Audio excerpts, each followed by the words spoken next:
So it turns out that tennis has got a lot in common with football. Not just the fact that they play with balls and there's a net involved, but they seem to show some resemblance to FIFA. Some corruption is apparent amongst the sport. According to reports, it has been stated that there has been approaches to some of the most famous players in the game. One of them, who we've spoken of, who has only been named, I believe, at the moment, is Novak Djokovic. Apparently approached to rig a game. Match fixing in the world of tennis has come about, and everyone has ran this story. Everyone talking about it. Apparently there's been games involved in Wimbledon, the most famous of all of the Grand Slams, riddled with match fixing in the past. It has been investigated for numerous years, I believe, and it has now only came to fruition. I believe BBC and Buzzfeed News were the two to break the story. So any more details to shed light on this? Yeah, we have a lot of details for you guys here. So BuzzFeed and BBC put this together, and they had a great graphic we're going to throw to you of the 5 major findings they had throughout this investigation.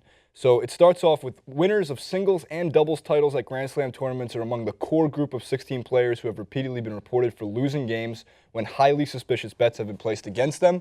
One top 50 player competing in the Australian Open, currently going on right now, is suspected of repeatedly fixing his first set. Players are being targeted in hotel rooms at major tournaments and offered $50,000 American or more per fix by corrupt gamblers.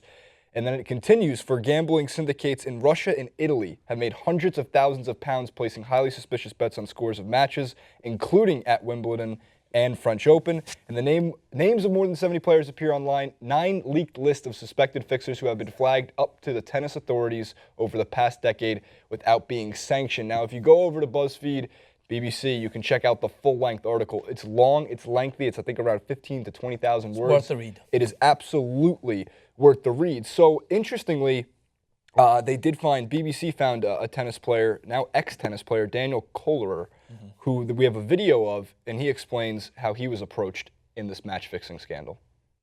Were you ever approached to throw a match? Yeah, I got one offer in Moscow, one offer in Chennai, and one in Paris. And how much were they offering you? In Chennai, they offered me 50,000 to lose against Davydenko first round, and in Paris, they offered me double money to lose against Masu in straight sets, and also a bigger amount than $50,000 against Tipsarevic in Moscow. And what did you say in those 3 occasions? No. There was. I didn't even think about to fix the match and take the money. Were you never tempted? Did you never think, okay, just this once, maybe no one will know? Of course. I mean, if you hear amounts like this, of course it would be nice if it would be on your account, just doing like this. I mean, doing nothing, I mean, as a tennis player, or actually you cannot believe how easy it is to play the ball next to the line like this, but not in the field, out, So no one will realize, no one from, 10,000 people watching the match, no one will realize if this match is fixed or not, So you just play 2 sets, you lose them 6-4, 6-4, get 1 break, serve, double fault in the game where you get the break, and the thing is done, Do you remember how they approached you? 2 guys called me, and 1 guy approached me personally. Why do you think they got in touch with you? Why they got in touch with me, I don't know. This is something also the ATP and the TIU asked me. I don't know. Actually, I don't care. I mean, they approach for sure, 100 of players, to lose matches on purpose. So he mentions the TIU amongst many other interesting elements of that interview, but the TIU is the Tennis Integrity Unit. And the major problem with this match-fixing scandal that's going on right now, or the allegations, is that the TIU knew about this. Yeah. They knew about people approaching players like a young Djokovic back in the mid-2000s, and Federer backed up the claims as well, that these are 2 of the best players at the moment. Federer, one of the greatest of all time. And the TIU did nothing about it to really penalize, except for obviously this guy who saw the full-time tennis banned from it. So quickly I'll move through Djokovic and Federer. Francis, I'm curious as well, because I know tennis in England is huge. huge. Yeah. Tennis So- in England, basically because of Wimbledon and with Andy Murray's success, as we know, he's Scottish. Good job, Andy. But Sorry, Scotland also. there you go. I mean, so what actually happened, Jason, is that betting experts were one of the ones that uncovered this because they seen patterns in how bets were being placed. And as we know, through examples like Djokovic and other players, is it often were some of the most famous and some of the best players were approached because if they were to throw a game, then the return, of course, would be a lot more substantial for the underdog. So people would have bet on him. One of the things that I noted when I was looking through this is like a lot of these, like at the time, it wasn't like 2006. There was like the best of the best, and my tennis knowledge is not the most intricate. I can say I can claim honestly, but happy to share the facts that at least I read through, in which Djokovic was approached when he was a lot younger. Yeah, exactly. Djokovic was not the Djokovic we know now. So let's take a look at first at graphic 3, which is Djokovic's match fixing from Deadspin, or at least the approach. He did not fix anything to date that we know of. He said that he wasn't approached directly. Instead, I was approached through people that were working with me at that time. He said, making clear that the offer was flat out rejected. He didn't even attend the tournament, but he said he still didn't like the fact that someone even bothered to consider him for such a thing. Quote, it made me feel terrible because I don't want to be anyhow linked to this kind of, somebody may call it an opportunity. For me, that's an act of unsportsmanship, a crime in sports, honestly, and I don't support it. I think there is no room for it in any sport, especially in tennis. So he's covering his bases, obviously. I don't think Djokovic fixed anything, and it's I really do. I hope it does this doesn't open the bag. Federer backed up these claims as well, saying that he doesn't think it's going to stop. He was disagreeing with the interviewer who was asking about, do you think there's going to come an end to this, or is the TIU going to do enough to stop it? I think you don't understand. It doesn't matter how much money you pump into the system. There's always going to be people approaching players or people, any sport. It's all a question of money, Doesn't maybe happen at the challengers. It's going to happen at the futures. It's going to happen if you offer $1 million for every player to play in every tournament. It's not going to change a thing. So, and it continues to go on. You can leave the link for the Fox Sports interview with Federer as well. One point that I wanted to make on Djokovic there is I don't think you could get any more of a stellar example of the reward of turning away this sort of bullshit. Like, he turns away that bullshit in what age? When he was he was promising as a player, right? That's why they approached him. To come up. Say, for instance, he did take that bribe and threw a game or so, and maybe he was found out before.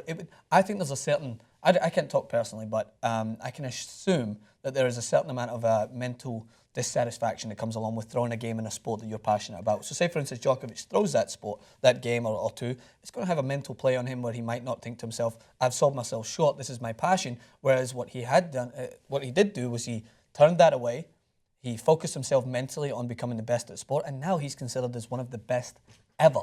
One of the best ever to play this sport. So when you look at it, he's reaped the rewards of turning away. Honest hard work. He's kept his integrity, his hard work's paid off, and that shows that you don't have to look into these cheap, as that first interview showed, it teases you. You can see, I got 50K right in my bank account, and all I have to do is play one game.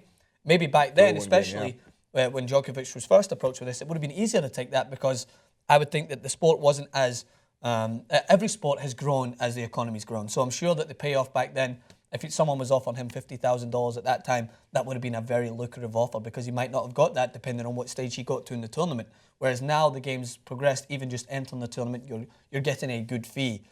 So maybe back then it just shows again, he didn't jeopardize his integrity. He could have been given a little extra money in his pocket, but would that have satisfied him mentally? Would it have satisfied him in how he plays his sport? No. And you look what's happened now. He's, as I mentioned, one of the best. Yeah, I agree with you on all those points, especially in regards to the money, because we know that it's not just as the economy grows, it's just as and God knows what the economy's doing. Oh, I mean the economy of sport. Okay, that makes sense to say, because like the TV deals just pump and sponsorships pump so much money back into these organizations, in tennis and world tennis, the tennis organizations, I get it.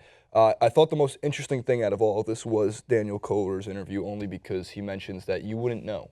You wouldn't know. That is very interesting. In front of 10,000 people, if I needed to place a ball 3 inches, 4 inches out instead of in, I could easily throw a match, throw the first set, lose game 6-4, 6-4. I thought that was scary in the way that he's right.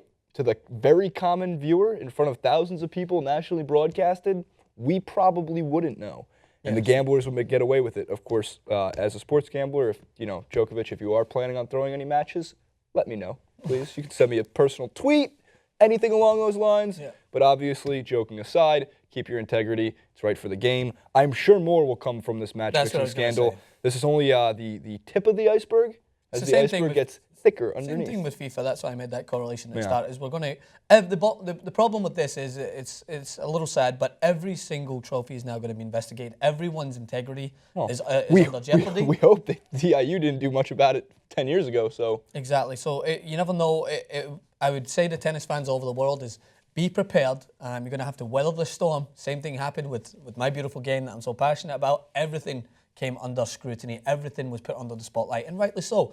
The sport doesn't deserve this. The sport is a growing sport. The sport is as competitive as it's ever been with the talent that we've seen on show. So let's just hope that they can weather the storm and this is just a one-off situation and not played throughout many tournaments. But we want to know what you guys think. Let us know in the comment section below. What are your thoughts on the whole scandal? What do you think? What steps have to be taken to try and, I would say, push this out from the sport and out of all sports, because it does plague many of the beautiful sports that we watch around the world. Hit us up on Twitter at Francis_Maxwell, at Jason Rubin91 and at TY.